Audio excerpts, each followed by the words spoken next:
So in the world of wilderness medicine, we rarely ever have all the gear we need for a particular crisis. That lack of gear is part of what defines it as wilderness medicine in the first place. So my question is this: let's assume we're out doing some trail maintenance somewhere, maybe working a fire line, and somebody's badly injured a leg and we need to make a leg splint out of a Pulaski. Can this make an appropriate leg splint? I don't know the answer. Let's find out.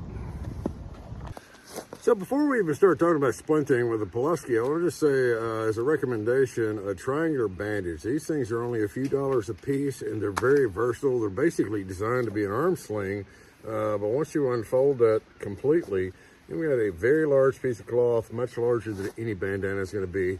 They're very versatile for making splints, making improvised tourniquets. There's a lot of different things you can do with a triangular bandage, and they're cheap.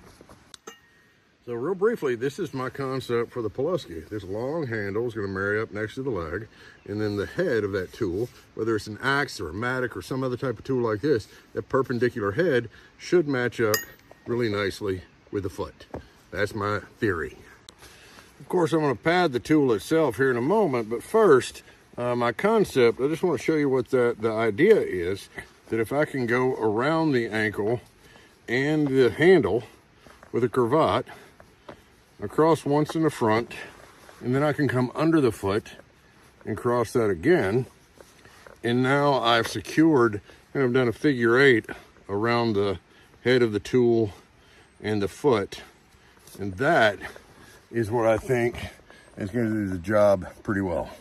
Of course, nobody's going to want this right up next to their skin. That would be wildly uncomfortable. So for this one, I'm going to try a hoodie.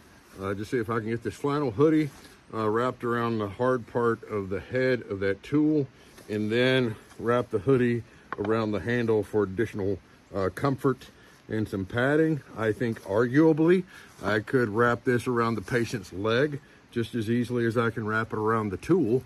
But my only thought with that is that perhaps moving their leg around while I'm wrapping it up to make a cushion, it might hurt that injured leg. That's why I'm choosing to wrap the tool instead of the leg.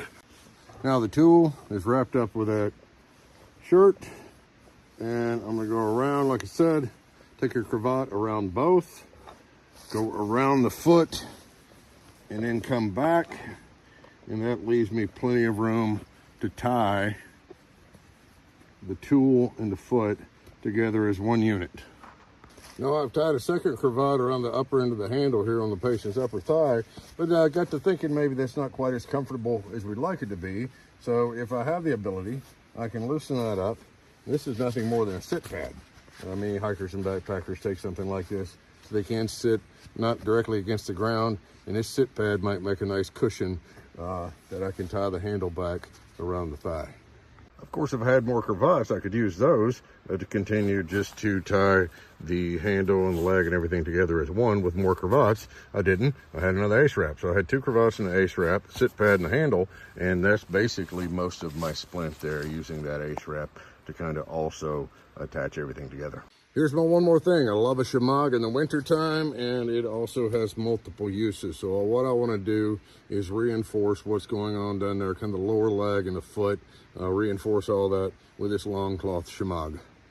Of course, it's cold out. I want to cover those toes up with a sock or something, but leaving them exposed from within the splint at least gives me the ability to check capillary refill, check all my CSMs really well. Is this splint perfect? No, it's definitely not. Definitely room for improvement. But if that's the only gear that I have access to, I think this works pretty well, considering. But splinting is definitely a skill that deserves practice, and it is something that we do in our wilderness medicine programs. We're not going to talk about skills for very long before we go outside and throw a bunch of gear on the ground and start building splints. And we'll do that for hours, because skills deserve hands-on practice and not just lectures about skills. So I hope you'll check out the website, look for some of those wilderness medicine classes. I'd love to see you there. Thank you.